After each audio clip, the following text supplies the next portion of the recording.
Di awal kita akan diperlihatkan seorang pria yang tengah ketakutan sambil menaiki puncak kapal di mana dia sedang menghindari seekor hewan melata yang sangat buas. Dirasa tidak ada harapan, pria tersebut pun memilih untuk mengakhiri hidupnya.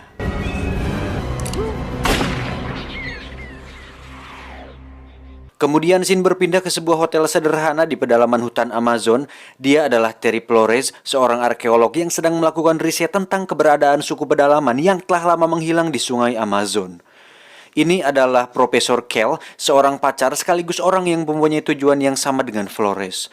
Mereka berdua berniat menemukan suku Sirisama dan menemukan sebuah video dokumenter sebagai bukti akan keberadaan suku itu. Well, I wanted the best director I could get. Keesokan harinya mereka pun mengumpulkan personil untuk memulai ekspedisinya menelusuri sungai Amazon. Flores membawa produksi serta membawa seorang nahkoda yang sangat mengetahui tentang seluk-beluk sungai Amazon. Dan berangkatlah mereka semua menuju sungai terbesar di dunia. Our adventure begins 1,000 miles from the mouth of the mighty Amazon. Namun di tengah jalan hujan yang disertai dordar gelap menyambut kedatangan mereka ke sungai Amazon. Lalu samar-samar terdengar suara orang yang meminta pertolongan. Ternyata ada seorang lelaki paruh baya yang sedang terjebak di sungai itu. Dia meminta mereka untuk menolongnya karena kapal yang ditumpanginya rusak dan sudah tidak dapat dipergunakan lagi. Dan dengan senang hati, Profesor Kell beserta kru langsung menyelamatkannya.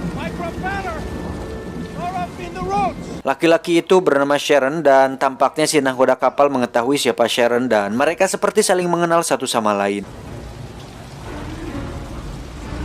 Keesokan harinya Sharon menunjukkan kepiawaiannya dalam menangkap ikan dan hal itu membuat semua orang kagum terhadapnya. Setelah sesi kenalan sudah selesai, Profesor Kell mengatakan bahwa dia sedang mencari suku pedalaman Sirisima. Karena hal tersebut membuat Profesor Kell tidak dapat mengantarkan Sharon pulang. Namun ternyata Sharon mengetahui tentang keberadaan suku itu. Kemudian mereka meminta agar Sharon bisa menjadi petunjuk jalan bagi mereka untuk menemukan keberadaan suku pedalaman tersebut. Singkat cerita, malam pun tiba. Ketika di dalam kapal, suasana aman terkendali dan nampaknya keadaan di luar tidak baik-baik saja karena terlihat ada seekor hewan melata dengan ukuran yang sangat besar tengah mengincar jaguar dan memangsanya.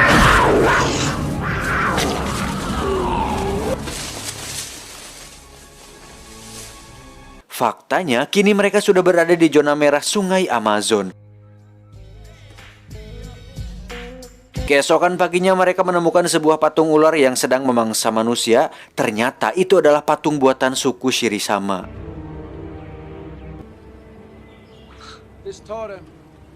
Mereka juga mendewakan ular anaconda sebagai dewa penjaga bagi mereka dan kemudian Sharon menceritakan sebuah kisah tentang Sirisama. Akan tetapi Profesor Kell yang merasa lebih tahu tentang cerita itu mengatakan bahwa cerita itu milik suku Maku. I locate tribes for a living and I'm very good at that. Sharon yang merasa kesal kepada Kell meminta agar dia diturunkan di desa selanjutnya. What the hell was that all about? Malam harinya sepasang insan yang sedang dimabuk cinta ini meminta izin kepada Flores untuk merekam suara yang ada di hutan. Kemudian setelah mendapatkan izin dari Flores, mereka pun pergi ke dalam hutan. Namun faktanya, mereka tidak mampu lagi menahan hasrat untuk bercocok tanam malam itu. Tapi tiba-tiba untung saja Sharon datang menyelamatkan mereka. Ternyata itu adalah sesosok bagong yang sedang tersesat di antara hutan belantara sungai Amazon. Lalu mereka pun bergegas kembali ke kapal dan setelah kejadian itu Kell melarang siapapun pergi dari kapal di malam hari. Keesokan paginya mereka mendapatkan suatu masalah di mana tali pengikat kapal itu tersangkut di baling-baling sehingga salah satu dari mereka harus memotongnya. Kemudian Kell dengan segudang kesombongannya memutuskan untuk menyelam dan memotong tali itu sendirian.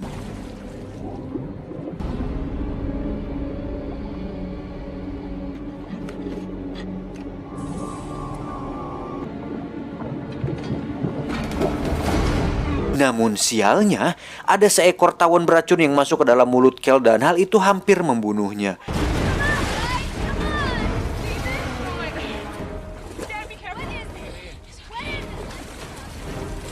Untung saja Sharon memiliki keahlian di bidang P3K yang mampu menyelamatkan nyawa Kel, dan Flores yang takut terjadi apa-apa kepada Kel meminta nahkoda untuk langsung pergi ke rumah sakit. Kemudian Sharon menyarankan agar melewati jalur yang biasa dia lalui karena hal itu bisa mempersingkat 80 km perjalanan mereka. Meski sahabat baik Flores mencurigai Sharon, akan tetapi Flores yang tidak mempunyai pilihan lain hanya dapat menuruti apa yang dikatakan Sharon.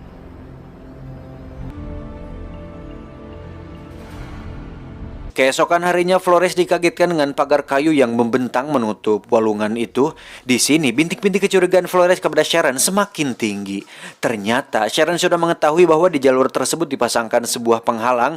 Meski begitu Sharon ternyata sudah menyiapkan beberapa buah dinamit untuk meledakkan bom itu. Meski Flores sempat menentang hal tersebut, namun lagi-lagi Sharon mengancam dengan mengatakan bahwa mereka harus memutar kembali kapal dan hal itu akan membutuhkan waktu 2 hari untuk sampai ke rumah sakit. Just give me 10 minutes, people. 10 minutes. Dan dengan terpaksa, Flores lagi-lagi menyetujui ide gilanya Sharon. Lalu, Sharon membawa salah satu teman Flores untuk memasangkan dinamit pada pagar tersebut. Setelah selesai memasang dinamit, mereka pun langsung menyalakannya, dan tiba-tiba ratusan ular berterbangan ke kapal mereka. Faktanya, semua yang terjadi adalah rencana dari Sharon. Dia juga mengetahui bahwa akan banyak sekali ular yang berterbangan ke kapal tersebut.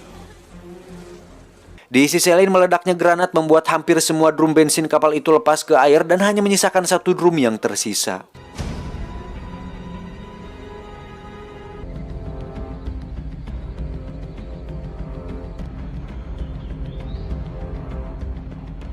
Keesokan harinya mereka menemukan sebuah bangkai kapal yang terlihat sudah lama ditinggalkan. Lalu Sharon dan nahkoda kapal pergi mencari bahan bakar di bangkai kapal tersebut. Lalu Denny yang tidak mau ketinggalan mengambil kameranya dan mulai merekam yang terjadi di sekitaran mereka. Namun yang mereka tidak tahu adalah ada yang sedang mengintai mereka di dalam air. Kemudian mereka mulai memasuki kapal tersebut. Di sini terkuak fakta yang mengejutkan di mana Sharon, si nahkoda dan yang bunuh diri di awal film tadi adalah kelompok penangkap ular dan mereka adalah komplotannya Sharon. Faktanya, Sharon ke sana bukan untuk mengambil bahan bakar, akan tetapi dia mencari sebuah alat pancing ular yang biasa mereka gunakan. Di sisi lain, sang nahkoda terpisah dari Sharon dan ketika dia hendak keluar dari kapal itu, tiba-tiba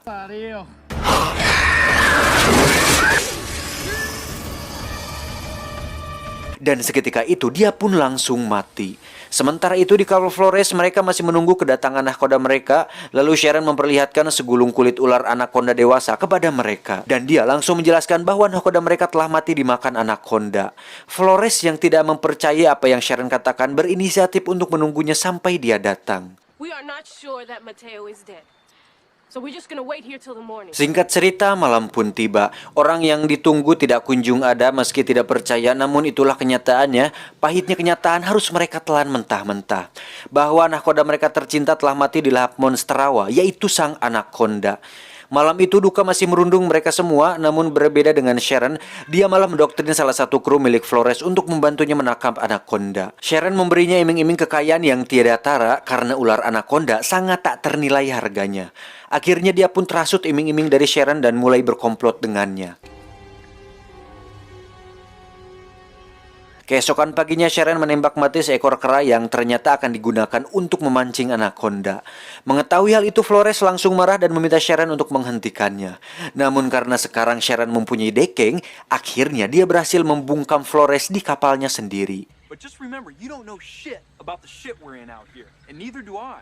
Okay? Malamnya Sharon dan sekutunya mulai melancarkan aksinya memancing anaconda. Tidak perlu menunggu waktu yang lama, anaconda langsung masuk ke dalam perangkap Sharon. Namun karena kekuatan anaconda yang puluhan kali lebih kuat dari manusia, Sharon tidak dapat menahan keseimbangannya dan membuat sang monster sungai itu lepas dari kailnya. Dan tiba-tiba anaconda itu menyerang dengan membabi buta.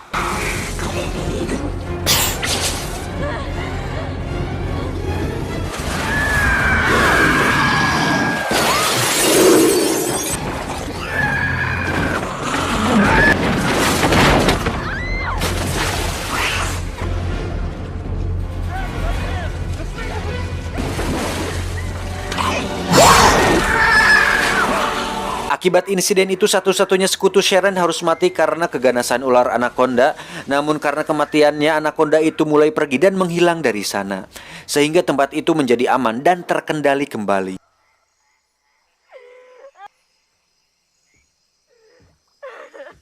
Kemudian tiada angin, tiada hujan, Flores datang menghampiri Sharon dan menggodanya. Dan baru saja mulai pemanasan, tiba-tiba faktanya mereka berkomplot untuk menangkap dan meringkus Sharon dan hal itu berhasil. Namun salahnya mereka tidak membunuhnya dan malah mengikatnya. Keesokan harinya Danny yang sedang belajar mengemudikan kapal malah tersangkut di batu yang sangat besar. Hal itu membuat mereka harus turun ke air dan menderek kapalnya.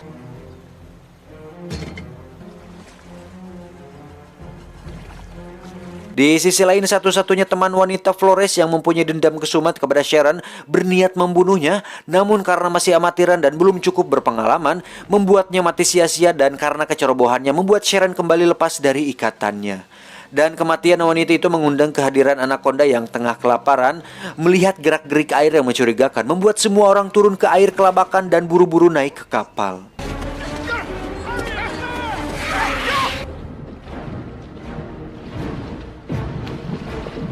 Namun naas, salah satu kru Flores harus mati karena mengorbankan dirinya demi menyelamatkan Flores dan Danny.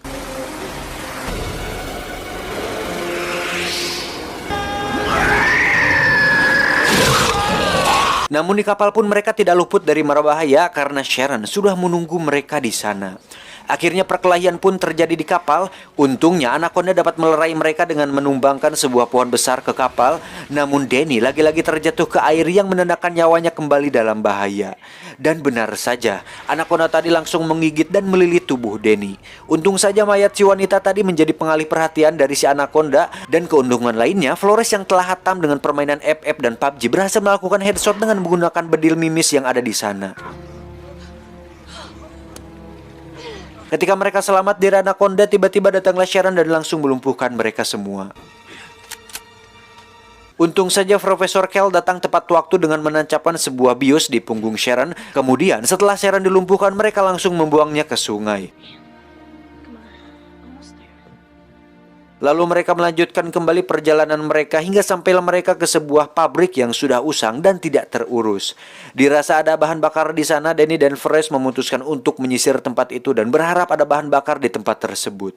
Dan benar saja, terdapat banyak sekali bahan bakar di tempat itu. Namun naasnya, baru saja mereka menemukan bahan bakar, tiba-tiba Look, there's plenty of fuel in here. Welcome. ketika tersadar mereka sudah berada dalam posisi terikat tak berdaya, kemudian Sharon langsung melumuri tubuh mereka dengan darah segar dari kera yang Sharon bunuh. Don't get me upset.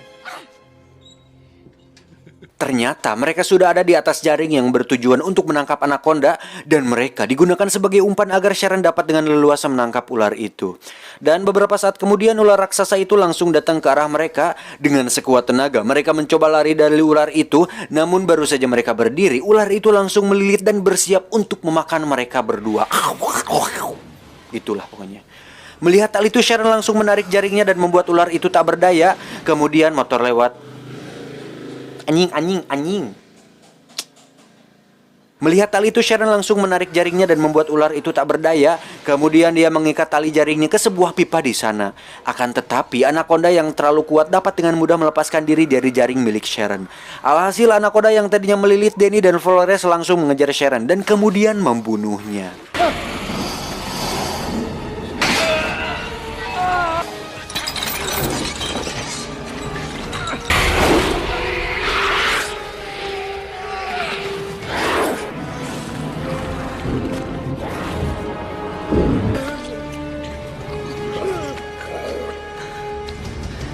Melihat kesempatan emas itu, mereka berdua langsung kabur dari sana. Namun karena anaconda itu tidak mau buruan lainnya lepas, si anaconda pun langsung mengejar Flores sampai ke cerobong bangunan itu. Untungnya Danny yang terhindar dari kejaran anaconda langsung menolong Flores dengan menancapkan balincong tepat di ekor raksasa itu sehingga membuatnya tidak bisa bergerak. Kemudian Danny membakar gedung itu dan membuat anaconda terbakar bersamanya.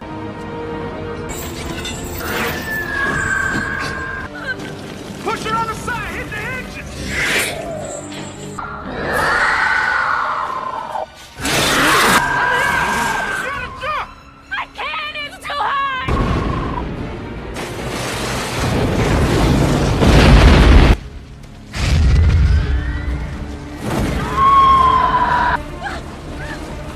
Dirasa ular itu sudah mati, mereka pun langsung bergegas pergi ke kapal untuk melanjutkan kembali perjalanannya. Namun tiba-tiba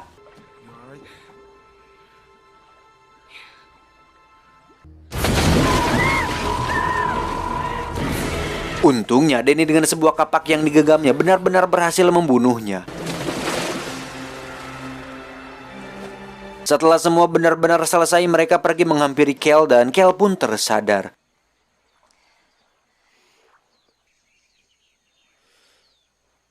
Ketika mereka keluar dari kapalnya, terlihat satu persatu perahu milik suku Shirishama berdatangan. Kemudian mereka mengabadikan momen itu dengan berselfie ria bersama.